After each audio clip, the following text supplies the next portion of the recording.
आसमान से गिरे और खजूर पर लटक गए। यही हुआ है भारतीय जनता पार्टी के साथ।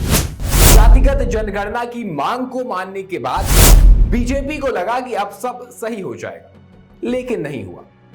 पहलगाम में जो आतंकी हमला हुआ उसके बाद बीजेपी सवालों के घेरे में आ गई। जब देश की सुरक्षा की जिम्मेदारी आपकी है तो क्यों नहीं हुई? हिंदुत्ववादी होने की बात आप करते हैं तो बताइए फिर हिंदू हो ये पूछकर कैसे इतने लोगों की जान ले ली? चाहकर भी बीजेपी इस मुद्दे से अपना पीछा नहीं छुड़ा पा रही थी। जब बीजेपी को लगा कि लागा चुनरी में दाग छुपाऊं कैसे, तो बीजेपी ने एक मास्टर प्लान बनाया और उन्होंने इस मुद्दे से लोगों का ध्यान भटकाने के लिए एक नई चाल चल दी। जातिगत जनगणना का मुद्दा उठा, जिसकी मांग विपक्ष या कुछ राजनीतिक पार्टियां काफी लंबे समय से कर रही थी, लेकिन बीजेपी के कान पर जू नहीं रेंग रही थी। लेकिन पहलगाम हमले के बाद उनके कान पर जू रेंगा और उसके कुछ दिन बाद ही बीजेपी जातिगत जनगणना का ऐलान कर देती है। अब पहलगाम का मुद्दा तो थोड़ा कमजोर हुआ, लेकिन जातिगत जनगणना वाले मुद्दे पर भी बीजेपी फंस गई है।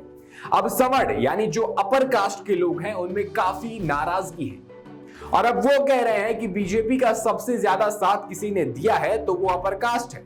लेकिन बीजेपी को जब भी मौका मिला है बीजेपी ने अपर कास्ट पर वार किया है। हर बार बीजेपी ने अपर कास्ट से काम निकल जाने के बाद, वोट मिल जाने के बाद मक्खी की तरह निकाल कर फेंक दिया है, क्योंकि बीजेपी को लगने लगा कि अपर कास्ट तो बीजेपी को छोड़कर कहीं जाएगा ही।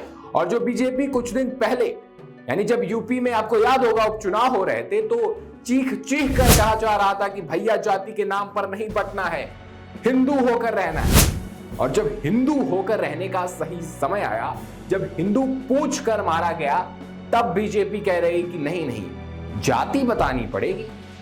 अब तो और लोग जातियों में फंस जाएंगे, क्योंकि सच्चाई यही है कि सत्ता में चाहे जो जिसे भी शासन करना है, चाहे वो मुगल हो, अंग्रेज हो, कांग्रेस हो, बीजेपी हो या कोई भी राजनीतिक पार्टी हो, वो चाहेंगे कि आप बटे जाति के नाम पर, धर्म के नाम पर, अमीरी गरीबी के नाम पर, स्त्री पुरुष के नाम पर, काले गोरे के नाम पर, भाषा के नाम पर, राज्य के नाम पर, क्योंकि बिना बांटे ये शासन नहीं कर पाएंगे। क्योंकि इन्हें पता है कि अगर देश एकजुट हो जाएगा तो इनकी बड़ी बड़ी गाड़ियों के बड़े बड़े काफिले की कोई इज्जत नहीं रह जाएगी। ये गलतफहमी है लोगों की कि अंग्रेजों ने बांटो और राज्य करो की नीति अपनाई। ये कोई नीति नहीं है, ये बाय डिफॉल्ट सेटिंग है।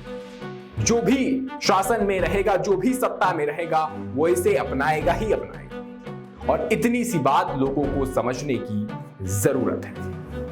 वैसे जातिगत जनगणना बिहार चुनाव से भी जोड़ा जा रहा है कि बिहार में चुनाव है और वहां की राजनीति के जो दो सबसे मजबूत स्तंभ हैं बीजेपी के, नीतीश कुमार और चिराग पासवान, ये उनकी मांग भी थी। तो इससे बीजेपी को बिहार चुनाव में फायदा होगा, क्योंकि चुनाव नीतीश के चेहरे पर लड़ा जाएगा और नीतीश की बहुत पहले से ये मांग रही थी कि जातिगत जनगणना करवाई जाए। तो वैसे आपको क्या लगता है, जातिगत जनगणना से बीजेपी को लाभ होगा या फिर बीजेपी ने जातिगत जनगणना का मुद्दा या ये माहौल सिर्फ और सिर्फ पहलगाम में आतंकी हमले के मुद्दे को दबाने के लिए किया था?